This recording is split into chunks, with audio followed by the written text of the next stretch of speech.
আজকে আমি তৈরি করব চিকেন ক্রিস্পি উইংস। এই জন্য আমি এখন হাফ কেজি চিকেন উইংস নিয়েছি। এখন এটা আমি লবণ, পানি আর ভিনেগার দিয়ে 1 ঘন্টার মতো ভিজিয়ে রেখেছিলাম। এখন এটা সুন্দরভাবে মুছে নিয়েছি। এখন এখানে আমি আদা বাটা, রসুন বাটা, মরিচ বাটা, তারপর স্বাদ অনুযায়ী লবণ, চিকেন পাউডার, গোলমরিচের গুঁড়া, লাল মরিচ, টক দই, এখন এগুলি দিয়ে খুব ভালোভাবে মিশিয়ে নেব। এটা মেখে রেখে দেব 1 ঘন্টার মতো।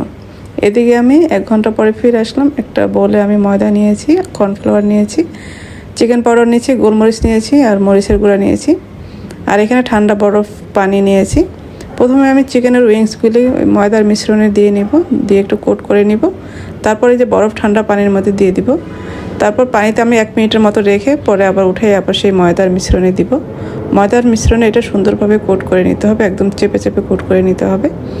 তারপর এক্সট্রা ময়দাটা আমরা এভাবে ঝেড়ে ফেলে নিব। এইভাবে আমি এখন সবগুলো উইংসে এভাবে রেডি করে নিব।